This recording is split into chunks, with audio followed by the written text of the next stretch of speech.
सध्या लोकसभा निवडणुकीची रणधुमाळी सुरू आहे। अशातच अनेक शिक्षकांना या निवडणुकीत एक महत्त्वाचा प्रश्न पडला आहे। शिक्षकांना निवडणुकीत प्रचारात भाग घेता येतो का? शिक्षकांना निवडणूक लढविता येते का? अशा विविध प्रश्नांवर एक सुंदर माहिती शिक्षक आमदार कपिल पाटील यांनी लिहिली आहे। दैनिक दवंडी या वृत्तपत्रात शिक्षक आमदार कपिल पाटील यांनी शिक्षकांच्या निवडणुकी संदर्भात एक महत्त्वाचा लेख लिहिला आहे। तो लेख आम्ही माहितीस्तव सादर करत आहोत। शिक्षकांना निवडणुकीत भाग घेता येतो का? तर त्याचं उत्तर कपिल पाटील यांनी आपल्या लेखात असं दिलं आहे। महाराष्ट्रातील अनेक शिक्षक फोनवरून हा प्रश्न विचारत आहेत, म्हणून हे मी लिहित असल्याचे कपिल पाटील यांनी म्हटलं आहे। होय, माध्यमिक, ज्युनियर कॉलेज आणि सिनियर कॉलेज शिक्षक असल्यास राजकारणात सक्रिय भाग घेता येतो, निवडणुकीला उभं राहता येतं, प्रचारही करता येतो, त्यात कुणीही आडकाठी करू शकत नाही। मात्र जिल्हा परिषद व महापालिकेचे प्राथमिक शिक्षक असल्यास त्यांना सक्रिय राजकारणात भाग घेता येत नाही।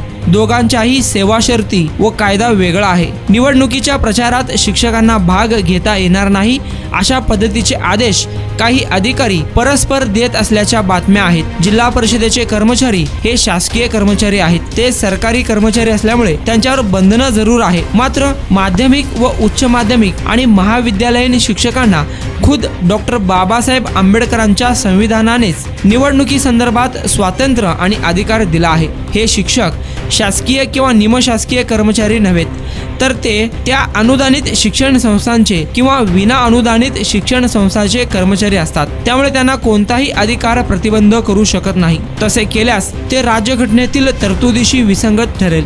राज्यघटनेतील तरतुदीनुसार आणि महाराष्ट्र राज्य खाजगी शाळा कर्मचारी सेवेच्या शर्ती कायदा व नियमावलीनुसार शिक्षकांना पूर्ण राजकीय स्वातंत्र्य आहे। राज्यघटनेच्या भाग 6 प्रकरण 3 अनुच्छेद 171 ग नुसार माध्यमिक शाळेच्या दर्जापेक्षा खालचा दर्जा नसलेल्या अशा त्या राज्यातील शिक्षण संस्थांमधील शिक्षकांना विधान परिषदेवर प्रतिनिधी निवडण्याचा अधिकार देण्यात आला आहे। महाराष्ट्र खाजगी शाळा कर्मचारी विनियम अधिनियम 1977 आणि नियमावली 1981 मध्ये शिक्षकांना निवडणूक लढवण्याचा अधिकार देण्यात आला आहे।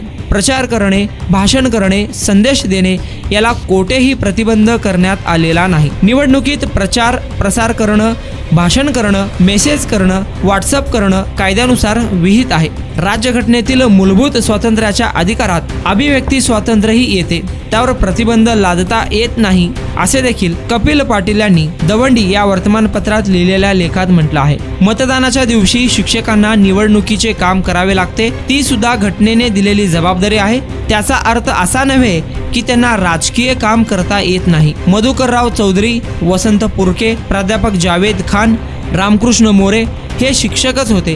ते शिक्षण मंत्रीही झाले। शिक्षक म्हणून ते निवृत्तीपर्यंत कार्यरत होते। महापौर विश्वनाथ महाडेश्वर मुंबईत शाळेच्या आधी शिक्षक आणि नंतर मुख्याध्यापक होते। मुख्याध्यापक असतानाच नगरसेवक झाले आणि आता ते महापौर आहेत। तेव्हा माध्यमिक, उच्च माध्यमिक आणि सिनियर कॉलेजच्या शिक्षकांनी बाबासाहेबांनी दिलेल्या घटनात्मक अधिकार आणि राजकीय स्वातंत्र्य निर्भयपणे अनुभवले पाहिजे, कुणालाही घाबरता कामा नये असे देखील आमदार कपिल पाटील यांनी आपल्या लेखात म्हटलं आहे। शिक्षकांविषयी तुम्हाला माहिती कशी वाटली आमच्या कमेंट बॉक्समध्ये जरूर कळवा। अकबर बागवान, लोकप्रधान न्यूज, सोलापूर।